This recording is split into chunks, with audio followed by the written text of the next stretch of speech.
first, my name is Tassili Maat, and I was born in Houston, Texas. Grew up in San Diego, California, and I've been in Atlanta since '88.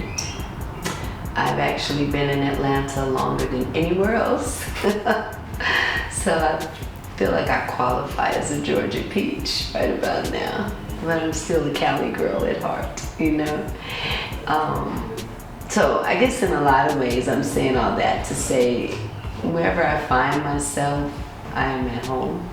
Because I'm at home in my skin. I'm at home on the planet and in the universe, you know, in many ways. I come from a family of activists, community activists on my mother's side of the family.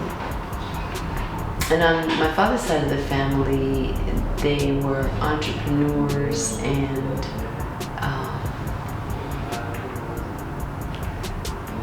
very much involved in the community, but not so much from an activist perspective in as much as it was a charitable thing. They both were about education. My mother was second generation college educated. My father, however, was first generation educated. His mother had 8th grade education, and you know, yeah, she was a brilliant woman, you know, in many, many respects.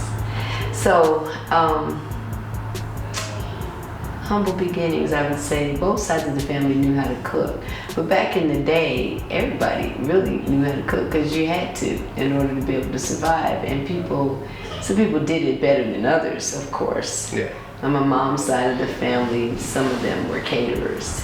And on my dad's side of the family, they cooked for the church to feed people. And my grandmother, my father's mother, actually every Sunday would just on her own go into the part of the city that poor people lived, and she would feed them, you know. Yeah. So my folks have always been about feeding people. They've always been about community. Mm-hmm. They've always been about freedom fighting, particularly on my mom's side. My grandfather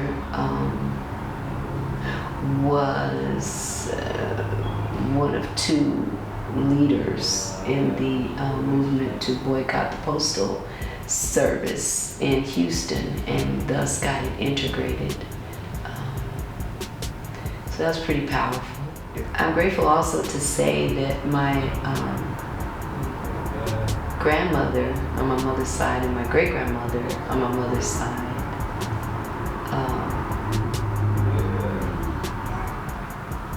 my grandmother was an art teacher, my mother's mother.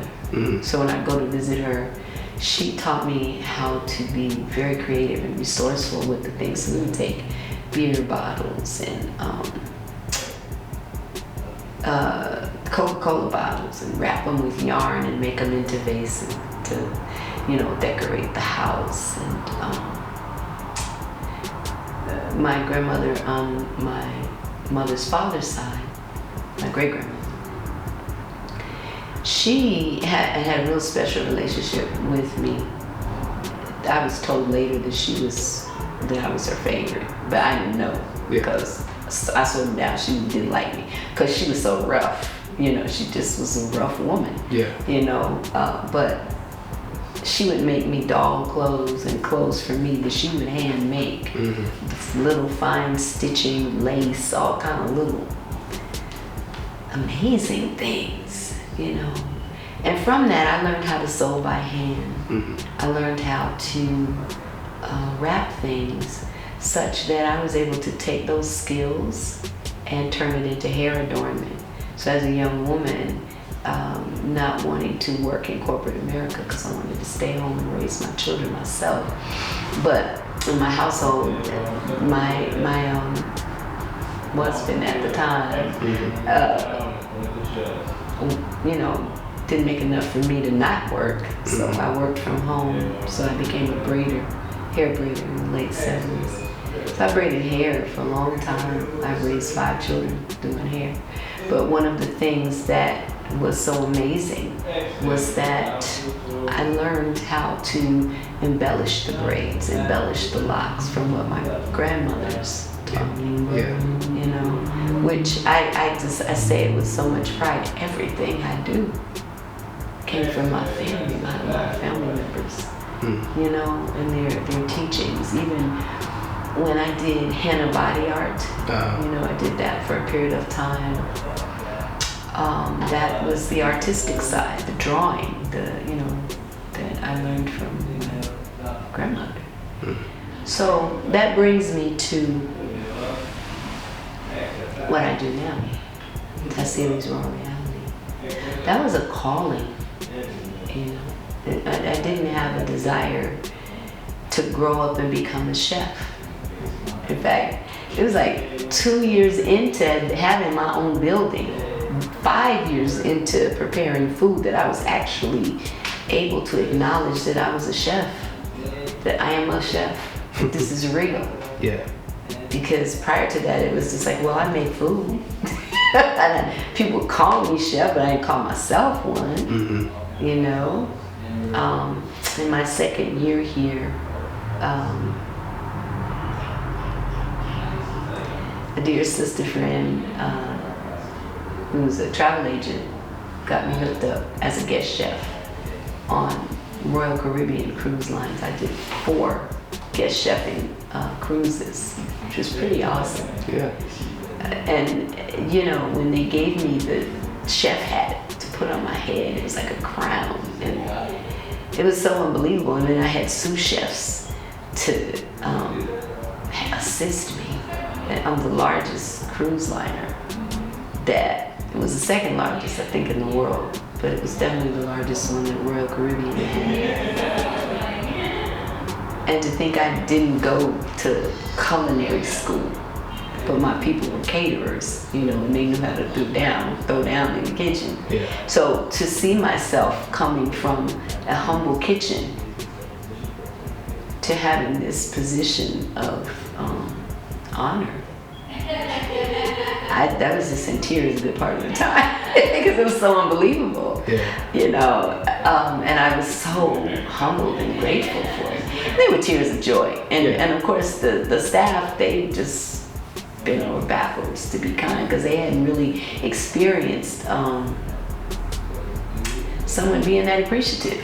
You know, and especially most of them, they had gone to culinary school, had all these degrees and in making food and this and the third. And here I am being real humble, talking about, you know, we put in a pinch of this, a dash of that, a circle of this, not a cup, not an ounce, not a tablespoon, you know. And so they laughed, and you know, we exchanged ideas and recipes and techniques, you know, because I was just so natural in what I did. Yeah. And after I came into this from being divinely guided, back in the mid-'80s, I went to Mexico for a metaphysical conference with the Institute of African Mysticism. And I met some amazing people there, some of the outstanding speakers and researchers of our current time were there, like Tony Browder, the Minister Farrakhan, and Aris Lathan, and there were others, Mother Tainetta Muhammad, Marva Moore. There were quite a few people there. Some I can't even remember their names right now. But anyway, we visited the pyramids, we visited Olmec civilizations, you know. And it was at that time that I met one of the founding fathers of the Raw Food movement, and that's Brother Dr. Aris Lathan. And I would encourage anyone to go to his website, look him up. He's a raw foodist from back in the 70s. Yeah, for real though. And he has a business called Sun-Fired Foods. Okay. And I learned the gist the basic foundation of raw foodism. At the time, I still ate fish and chicken. I was a hardcore sugar addict, and my goal was to just one day become vegetarian. Yeah. You know, I had heard about vegan and fruitarian and all of that, but it was just like, what? That just seemed like some far off dream. And a couple years after studying with him, I graduated from school. I got my degree, bachelor's degree in fine arts. The two minors actually, in African history and sociology. And I was actually accepted in UC Berkeley into their grad school and chose not to go. So I moved to Atlanta instead. I came to the first National Black Arts Festival, and I was like, I want to be here. Because at the time, I had already begun to move to the Bay Area, to Oakland. Okay. But coming here, the vibe was just so much more holistic for me, because it was more family oriented. I knew I had to get out of Southern California because the gang warfare was coming down into San Diego, and my 3 young boys were coming home throwing up gang signs, and I was like, oh no. So anyway, a life of service is really what I've always and ever wanted. And I had reached a point in my life where, like in the end of '07, where I just come out of a very, very hard breakup in a relationship, and I was beginning to experience the onset of arthritis in my hands after being vegan for 20 years, right? So I was like, oh no, that's not supposed to happen to me. I'm vegan. What do you mean? You know? And I freaked out, and because that's like a death sentence to a loctician or a braider, to anyone that works with their hands. Oh, yeah. So I spoke to a friend of mine who is an MD, and he's an ND also, and herbalist, and he's also a raw foodist, Dr. Emma Richardson of Atlantic Clinics of Preventative Medicine. And I gave him the symptoms, and he was like, well, Tassili, you're eating too much starch. And I was like, no, I don't eat this, I don't eat that. And he's like, I don't know what you're eating, but I know it's too much starch. So I said, okay. So the scientist that I am had me go home and not eat any starchy foods for a whole week. And I learned 2 things. One, I found out how many foods were starches that I didn't even realize, like beets, like bananas, like carrots. And if I'm having bananas with cereal, which is a grain, which is a starch, and I'm having almond milk, which is a starch, it's a nut, but it's a starch, you know. If I'm having a stir fry with potatoes, or even if I didn't have potatoes, but with beets, with carrots in it, and I sprinkled nuts on top of it, you know, and it may have been rice or it may have been pasta, it's still a combination of starches. And I wasn't having enough fresh leafy greens. That was really the gist of it, because you can eat starches, but we're supposed to predominantly be eating fresh leafy greens and fresh vegetables and fresh fruits. That's supposed to be 70 to 80% of our food intake. A living, not a diet. So the second thing I learned was that what Dr. Richardson had said was true, because after a week all the pain and stiffness was gone. Right. And I said, great, I'm gonna make some spaghetti. So I made the spaghetti, and within 3 days, because I ate it for 3 days, within 3 days the pain and stiffness was back. So I knew I was gonna have to make a qualitative change in my life, transformation in my life. So at that point I recommitted myself to my yoga discipline. I said I was gonna try the raw food thing for a year, just to see if it was all that it was cracked up to be. I also took a vow of abstinence for 18 months to just clear my energy of all the previous relationships, because I wanted to attract a divine alignment with my divine mate. And I chose to only be 98% raw because I wanted to save that 2% for life. You know, I lived in an urban environment. I had seen the extremes on both ends of the spectrum. the SAD diet, which is the standard American diet, and I see the sickness that is rampant throughout America, but particularly in the communities of black and brown people. And I have also seen the extremes of vegetarianism, veganism, and raw foodism, and I've seen people not having enough nutrition, even though they were vegan or raw. You could see people being vegan and hanging out at Krispy Kreme. Being vegetarian, not vegan, but being vegetarian and hanging out in Krispy Kreme, because as a vegetarian, you can eat dairy, eggs, because those are meat byproducts. But as a vegan, no, you couldn't do that. But as a vegan, you could eat a whole gang of other starches and gain a ton of weight. So it's not healthy. So, that's what opened the door for me to then go into what I'm doing now. And ultimately, the restaurant came about as a result of that. A friend of mine was starting a raw food component. And I would say ultimately, in helping my friend, this business was born. I would encourage people to be of service in finding their life's purpose. Figure out what it is you do well, what you enjoy, and how can it be of service to someone else. Therein will be your gold nugget of blessings, prosperity, and your life's purpose.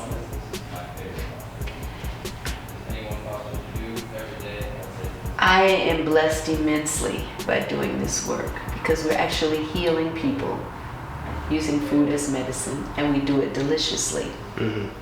I was able to transition into becoming a raw foodist because, unlike Dr. Aris Latham, my teacher,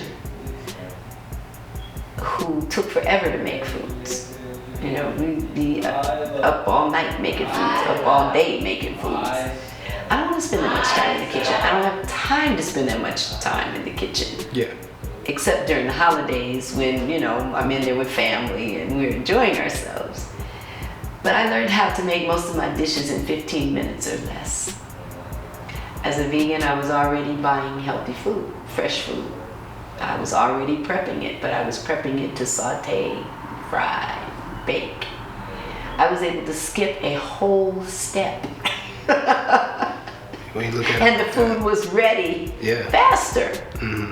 Because all I had to do was marinate it. And then it was ready. So there are a few things that take a little longer, like the dehydration, and if you're soaking certain things. But again, it doesn't have to take that long to get the majority of your food. And so, the journey has been one that shows that what I have been given as my life's purpose charge by my ancestors in the Most High is to help people to remember a need that they didn't even realize they had. There is a desire in them to be healthy because they know that they work too hard to give all of their money back to the system. Because it's expensive to be healthy in America. You're going to pay for it on the front end or the back end. Either way. So I encourage people to pay for it on the front end by investing in the best quality food that you can afford. Invest for yourself and your family. Then you won't get sick. Then, things may cost a little more, but do your best. Ultimately,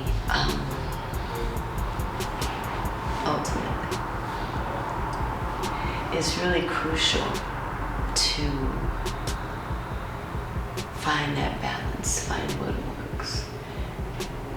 As I share with people that it is possible to clean your vegetables by just using vinegar. Fill up a bowl or a sink full of vinegar, water with vinegar in it, or salt, or baking soda, or lemon, or lime. And put your vegetables in there and let them soak. It's going to get rid of the majority of pesticides. So it's going to do that. So prayer goes a long way because you change the energetic frequency of the food when you're putting your intent in it. And as a result, a large part of our success has come from the fact that we're a non-judgment zone. Because I used to eat anything and everything, so, and I've been a vegan snob before, they didn't pay enough. I had to resign from being a vegan snob. I was doing the same thing that meat eaters do to non-meat eaters, I was being real cynical and condescending, and it just wasn't cool. So, and it was quite hypocritical. So, I welcome people where they are. I initially thought that my business was going to be to service the vegans and vegetarians, because most raw foodists that are purists make their own food. So I knew they were not going to keep my doors open. The goal was to be of service to the vegans, though, and vegetarians. And after about 3 months of being in business and talking with my customers, I came to find that at least 30 to 40% of them still ate meat. Right. And now 65 to 70% of my customer base still eats meat. There are quite a few aspiring vegans in that number, but there's some folks, at least half of that, who are not interested at all in giving up meat. And they're able to come and find their way, and because we start with the best quality ingredients, we can just focus on being consistent with the deliciousness, because that's really what it's about for most people. It has to taste good. No matter how healthy it may be for you, if it doesn't taste good, nobody's going to eat it, including me. So the goal is to have your kale and eat it too. Oh. Yeah, so I eat, I'd say 90% my own food and have for the past almost 10 years. I do eat out occasionally. Seven Onda is one of my favorite places. I will do Whole Foods, Salad Bar. There are a couple restaurants I'll go to just for something different every now and then. I do make my own food, maybe something a little different than what we sell here at the restaurant. But for the most part, I eat the food right here at the restaurant. It gives me life. It'll give you life. You just gotta know by giving yourself the opportunity to experience it.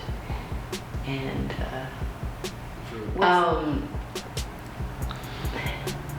this restaurant is an excellent example of Ujamaa, cooperative economics, Ujima, collective work and responsibility, Kujichagulia, self-determination, Umoja, unity, Nia, purpose, Kuumba, creativity, and we opened up on Imani, having faith. It was a walk of faith. I didn't have any real money to work with. I started this business with $250. And although it was 9 years later, as this sister who was a millionaire was telling me, we brought in the revenue of $1.3 million. Now, the sister that's the millionaire was saying, yeah, you should have made it happen before then. And I said, well, I didn't know what I didn't know. It's a different experience to go from being a self-employed person to a business owner. We have a staff of 23. Yeah. This was born in the community, raised in the community, sustained by the community. This flagship will always be in the community. No matter where else in the globe we go, it will always have its initial home here. People love the ambiance. They definitely love the food. Yeah. I've had people say that they've rerouted their flight itinerary so they could stop in Atlanta and have time to come by the restaurant and get food and then get on the next plane to go home. That's beautiful. Yeah. It's a phenomenon. It's amazing to me. The food, it tastes as good now as it did when I first created it back in '08. It's been an amazing journey. Clearly a lesson in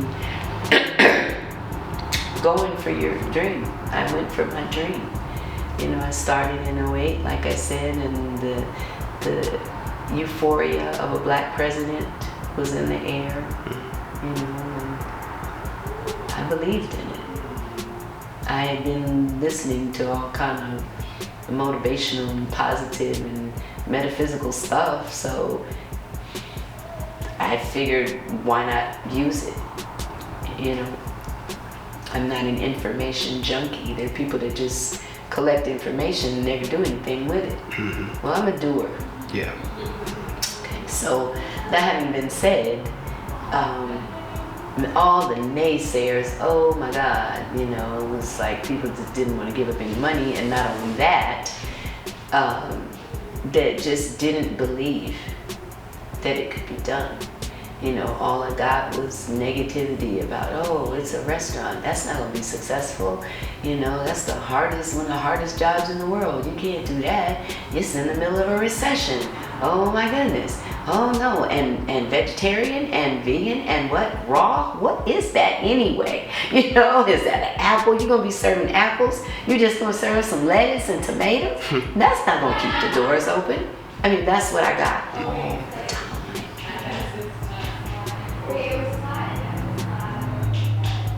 But I'm living proof.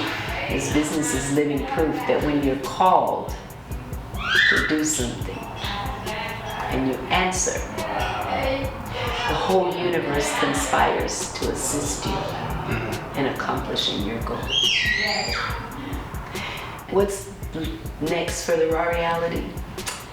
Well, we're tweaking our infrastructure now, and then we will have our expansion. I have the vision of a global franchise that is not only family but staff owned, and